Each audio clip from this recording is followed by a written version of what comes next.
Hi, this is Stacy. And I'm Felicia. And we are Pretty Cultured. So we are doing a blog regarding Baltimore. Yes, we decided that the Baltimore incident created a lot of discussion and some friction and a lot of tension, so we definitely wanted to weigh in on the dialogue and create a sort of call to action. Yes, so in the past few weeks, we have seen the events in Baltimore played out through the media. And for some of us, we may have even seen some counter media that has kind of talked about what the media hasn't portrayed. And we're going to kind of serve to be sort of a counter media and kind of discuss the things that may have happened, well, that have happened before Baltimore became a subject of CNN and Fox News and all the major media outlets, and kind of talk about what brews a situation like that. So I want to come from the perspective of being a person of faith. So after, I don't want to say after everything died down, but now weighing in, what the bigger question was to me was, what do I do individually and what can I do collectively? So looking at the Baltimore situation and looking at the bigger picture, not just broken windows and things like that, because yes, that is an incident that happened, but kind of serving that as a band-aid. But what are the things that caused that?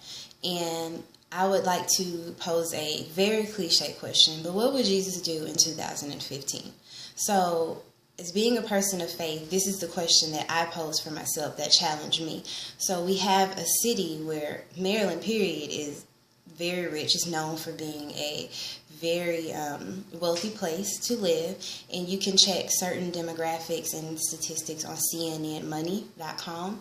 But certain ones that I've seen in very credible sources say that there's an over 60% unemployment rate for many African Americans, and they give also arrest records for African Americans, African American males. They talked about the shipping and the manufacturing jobs being taken away. So there are a lot of things that caused some unrest and some civil issues, and there were people addressing things. There are interviews by the councilman. There are just all types of things that address certain issues going on in Baltimore before what we seen happen, before Freddie Gray, before we seen things happening in the streets.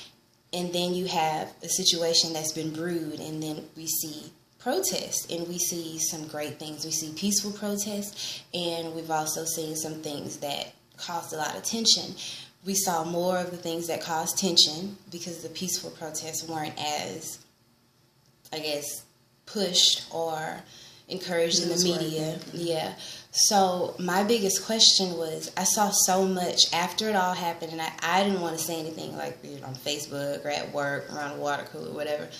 But I saw so many posts about, people being so vocal about this problem, this band-aid, if you will, like, no protesting and all of this. And it came from a lot of people of faith. And I just questioned, like, what would Jesus do in 2015? Where's your empathy? Where's the compassion? Where's the listening? Where's the understanding? And granted, I study this stuff. I go to school for it. I love talking about dialogue and mediation. However, you don't have to be a psychologist to listen to somebody, or you don't have to be, an analyzer or sociology major to try to understand another community, especially with being a person of faith. Somebody who, whether you believe in Christ or not, I would think that unity is something that's important to you. But I just say people of faith because I've seen a lot of people of faith being very vocal about protest. However, there have been systematic things put in place causing unrest and causing civil issues and causing unemployment, in that city.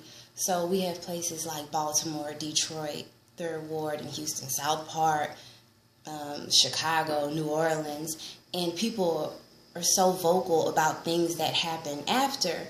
However, there are people living in situations that are unbearable that can lead to other issues. And my thing is just care. Just be empathetic. And I think it's about having the courage to have those conversations and to do the work to actually dismantle some of the infrastructure that racism is all through.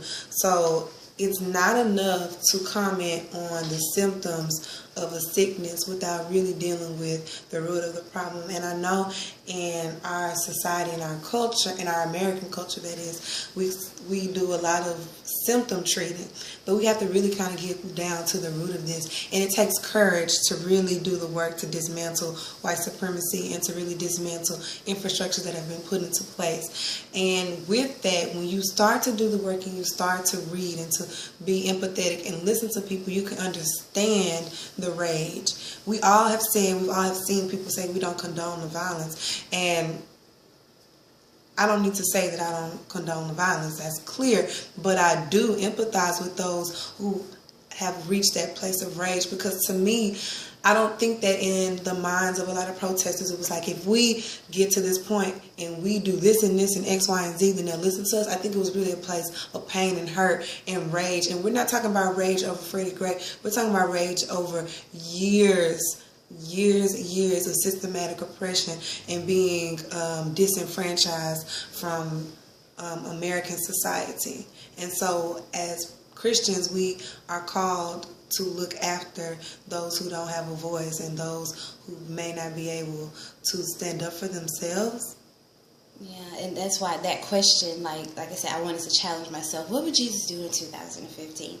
Well, I would like to think, from my understanding, where I am right now spiritually, I would like to think that Jesus would try to meet needs and try to be understanding in whatever community. Because whatever community it is, like, just try to be understanding and see where these people are coming from and meet those needs. And they don't need a reminder that violence is bad. That's clear, right? But we do need a remedy, and the remedy takes courage to really go to the root of the problem. Yeah. So we thank you for listening, and we hope you come back.